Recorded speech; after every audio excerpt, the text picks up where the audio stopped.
subscribe and tap the bell. Twice a day, we bring you the real code of the samurai, not paraphrased, not softened. In 1596, in a rural corner of Japan, a 13-year-old boy issued a formal challenge to a grown man, a traveling swordsman named Arima Kihei, who had posted notices around town offering to duel anyone who wanted to test his skill. The boy's name was Shinman Musashi, and by every sensible measure he had no business stepping into that fight. He was half Kihei's age, half his size, and had never fought a real duel. He won anyway, using a wooden staff against a live blade, and by most accounts, he killed Arima Kihei where he stood. That 13-year-old boy would spend the next 60 years of his life fighting, and by his own account, and by the accounts of nearly every source that followed him, he was never defeated in a real duel again. History remembers him as Miyamoto Musashi. Musashi came from a family that already understood the sword.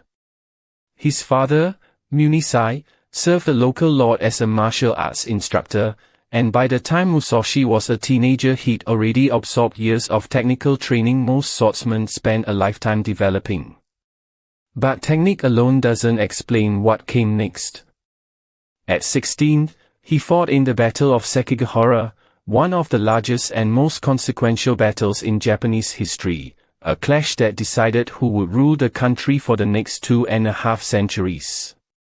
Musashi fought on the losing side. He survived anyway, and instead of settling down, he did something unusual for a young man who'd just watched his side lose a war. He became a rōnin, a masterless samurai, and set out on what the Japanese called Musashagyo, a warrior's pilgrimage, wandering the country in search of worthy opponents.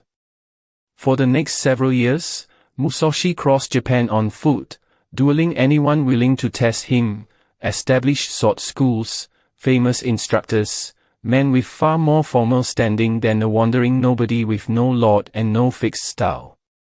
He is traditionally credited with more than 60 duels across this period, and the number that should actually stop you is this: by every account that survives, he lost none of them. Not most. None. No formal ranking system, no governing body verify any of this the way a modern record book would. This is a warrior's own testimony and the accounts of those who wrote about him afterward. But the consistency of the record, across sources with every incentive to find a single counterexample if one existed, is itself the strongest evidence anyone has offered for just how dangerous he actually was. Musashi didn't win by playing by anyone else's rules. He developed his own school, Niten Ichiryu, the two heavens, one school, built around a technique almost nobody else used seriously, fighting with both the long sword and the short sword at once, one in each hand, rather than the traditional two-handed grip on a single blade. It was considered unorthodox, even undignified, by swordsmen who valued classical form. Musashi didn't care. He treated every fixed convention as a choice, not a law, and it made him almost impossible to predict. Their unpredictability reached its peak in 1612, in the duel that made him famous beyond Japan's own borders. His opponent was Sasaki Kojiro, a swordsman renowned for a technique called the swallow cut, fought with an unusually long blade. The two met on a small island called Ganryūjima. Musashi arrived late, by some accounts, hours late, a deliberate insult calculated to unbalance a proud opponent before a single blow was struck. He didn't even carry a proper sword. He carved a wooden bodkin out of a spare boat or on the crossing over, improvising his weapon on the way to one of the most consequential duels of his life. He killed Kojiro with a single strike. Inotsu Naito, writing decades later about the samurai's temperament under pressure, could have been describing this exact moment. A truly brave man is ever serene, he is never taken by surprise, nothing ruffles the equanimity of his spirit. Musashi turning up late, unarmed in any conventional sense, and still perfectly composed, is that idea acted out in full. Here's what most retellings leave out. Musashi didn't spend his later decades chasing more duels. He mostly stopped fighting them. He took service as an advisor to the Hosokawa clan in Kumamoto, and turned his discipline toward ink painting, calligraphy, sculpture, and garden design, arts that had nothing to do with killing anyone. Some of his paintings survive today and are taken seriously as art, not just as curiosities from a famous swordsman's spare time. This wasn't a contradiction. It was the same principle that runs through Bushido as a whole. Mastery of the sword was never supposed to be the ceiling. It was supposed to be the discipline that trained you to master anything you turn your attention toward next. Musashi cut an odd figure for a man this dangerous. Contemporary accounts describe him as indifferent to appearances almost to the point of eccentricity, unkempt, uninterested in the elaborate grooming and dress most samurai of standing were expected to maintain. He wasn't performing the role of a legendary swordsman for an audience.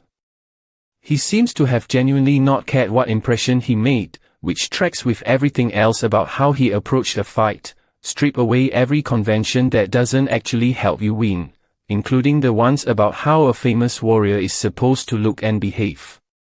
That indifference to spectacle is part of why his legend grew rather than faded after his death.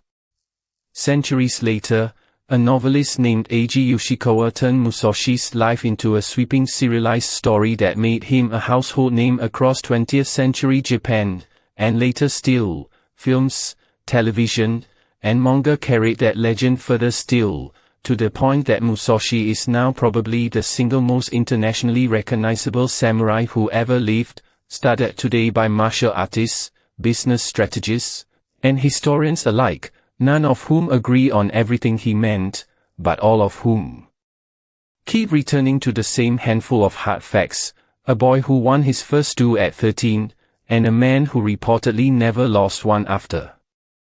In 1645, near the end of his life, Musashi withdrew to a cave called Riigendo and wrote down everything he'd learned across 5 decades of combat and reflection, a work known today as the Book of Five Rings. He finished it, and within weeks, he was dead.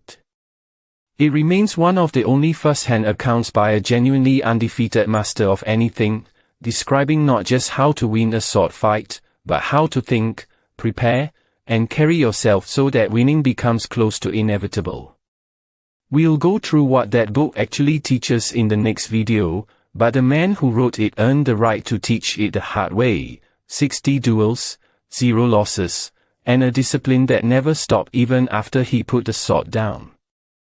Subscribe and turn on notifications. Twice a day, we bring you Bushido straight from the source, the real words of the man who wrote the code down, and the real warriors who lived it.